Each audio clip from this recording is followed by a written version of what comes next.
About 20 minutes drive west of Durham lies the small village of Howdenley Weir, and on the main street is a small chapel which has undergone a transformation over the years in order to house what can only be described as a hidden gem.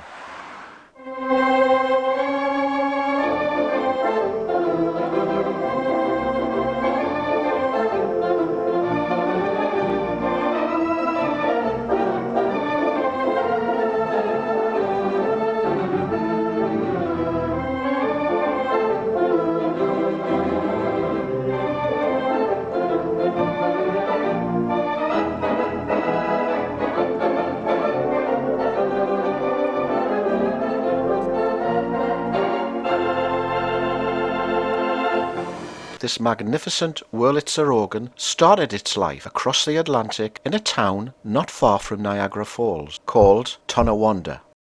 In the late 1920s, this instrument started its life in the Wurlitzer Works, owned by Randolph Wurlitzer.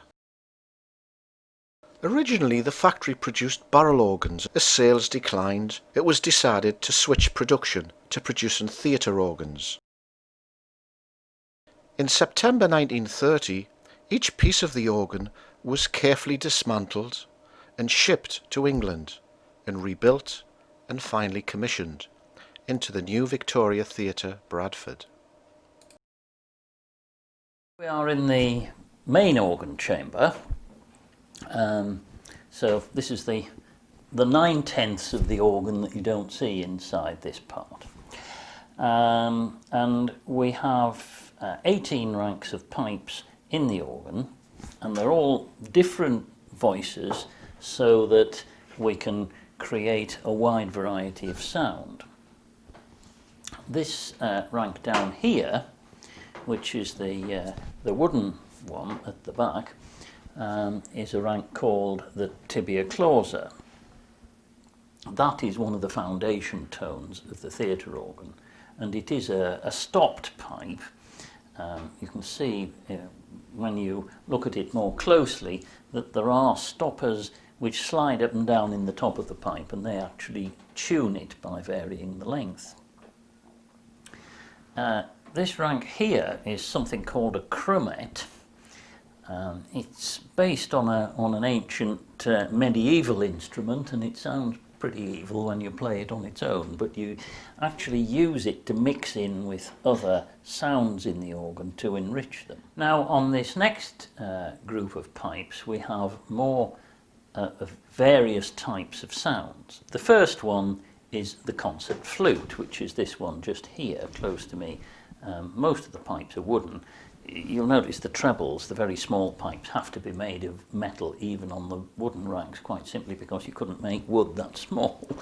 The pipes behind, which you'll notice are very thin compared to, say, the next rank, are what are called violin pipes.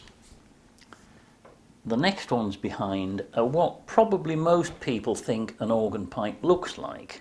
They're the diapasons, which are typical of the foundation tone of a church organ. And further over here we have a second rank of violin pipes, and then behind that we have the clarinet. Now, the clarinet is a reed pipe, whereas these pipes work by blowing air across an open mouth, rather like a penny whistle. These ones are totally different construction, and I can show you inside one of them.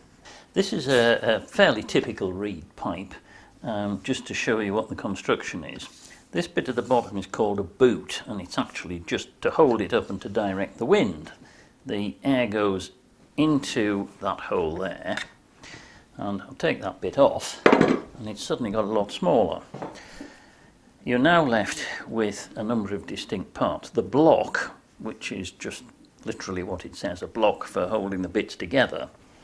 The resonator, which is what determines the characteristic of the sound, and you notice there is a regulating cap on here with a hole in it which you can turn and adjust the amount of opening. And the real bit that does the work is down here, which is the reed, and it's a tapered brass tongue which covers an opening in this tube. The tube is flat along the top side and has a slot cut in it. Behind that we have some of the string bases, and over here we have the bass end of the flute. This is the 16-foot octave of the flute known officially as the bourdon. The bourdon pipes are some of the main bass pipes that you play from the pedals on the organ. We're now in the solo organ chamber, and in here we have quite a lot of pipes, and nearly all of them are reed pipes like the one I showed you a few moments ago. One addition to the organ which wasn't present in the theatre is the grand piano, which is situated over to my right here. It can also be played by putting down one of the piano tabs on the organ console, and they start a special suction motor that provides the vacuum which is needed to operate the piano action, and now it can be played from here.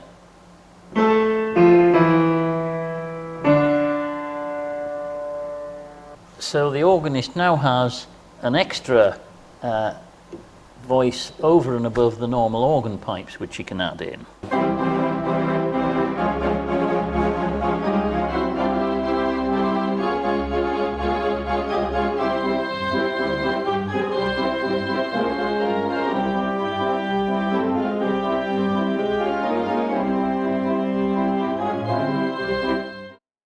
The organist's already pretty busy with his hands, so he may as well keep his feet busy.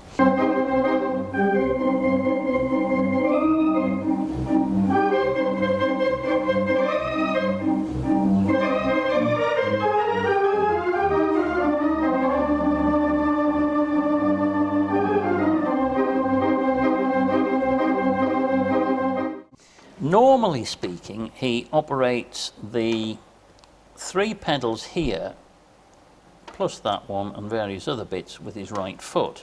These pedals control the volume of the organ by opening and closing the swell shutters that we saw earlier.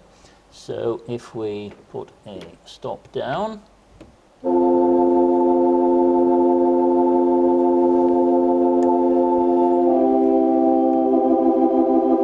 so that enables him to control the volume of the sound coming out of the chambers. The last pedal has a rather different purpose, and that is that it adds gradually more and more stops to the centre or great manual.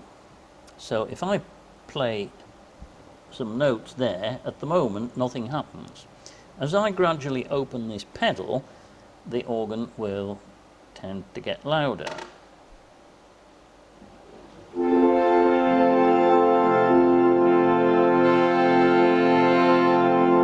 So that is called the general crescendo pedal, and it enables the organist to do exactly what it says on the tin, to build up a crescendo. There are 1 or 2 more devices down here. First are what are called some of the toe pistons. Some of these operate the pedal stops at the far end here. Some of them operate the sound effects. We've heard those because you can also work them from up here, so you can work them with your hands or feet. Over this side we have a pedal which also is quite useful.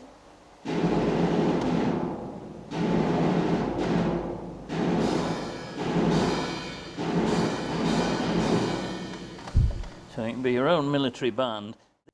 The Wurlitzer organ here at the New Victoria Centre was originally installed in the New Victoria and later called the Gaumont Theatre in Bradford. It was installed there in 1930 and was a very popular instrument both with the locals and around the country because it was regularly broadcast on the BBC. In 1968 it was decided to turn the Gaumont into the Odeon Theatre, and they actually split it up into 2 cinemas and a bingo hall, and the organ unfortunately was installed in a way whereby the console would have been in one cinema and the rest of the organ in a different one, so it was no longer practical to play it, and it was decided that the best thing that could be done would be to remove it. This is the point where the North East Theatre Organ Association came in. We happened to be looking for a good quality Wurlitzer organ to preserve, and after making some inquiries we were able to buy this one from the Rank organisation. After some searching, the Organ Association was able to buy these premises specifically to install the organ in. You can probably tell this used to be a Methodist chapel, and it's made a very nice home to install the organ in, and is just a comfortable size for us to manage. We hold regular concerts featuring well-known organists who play both in this country and internationally, and also a number of our own members are extremely good players, and we hold regular members' concerts as well.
Could you tell me what interested you to want to play this instrument? Oh well, my granddad plays it, you see, so, you know, I mean, I've already played piano and it's very similar, apart from the fact you've got to use both your hands and both your feet at the same time. And how long did it take you to master the art of pressing the stops and hitting the right pedals? I'm not exactly sure, but it took a while. I know it's not the right thing to ask, but how old are you? I'm 14.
Maintaining the organ is an ongoing job, and every year we do some regular maintenance work on either the console of the organ or the innards, as it were.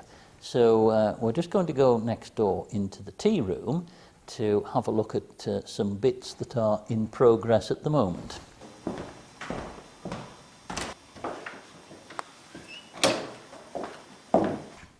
This is part that we're working on at the moment. This is one of the pipe chests that controls the flow of air into each individual pipe in a rank. And we've got this sliced in two at present. This is only half of it. The magnets trigger the pneumatic action, which is these little leather-covered motors, or bellows, if you prefer, and they operate a lever which lets the air into the pipe. The leather on here has just been renewed. It's been in service for around 80 years, so it probably is ready for a change. When the organ came out of the theatre, it had to be dismantled into hundreds and hundreds of pieces, and the very large bits actually had to be lowered from the roof of the theatre right down into the street below. When the organ came up here, it was stored in various places. Some of it was stored in a garage in Crook, some of it was stored in the Women's Institute in Fir Tree, some of it was stored in Pickford Holland's factory, and various bits in other places.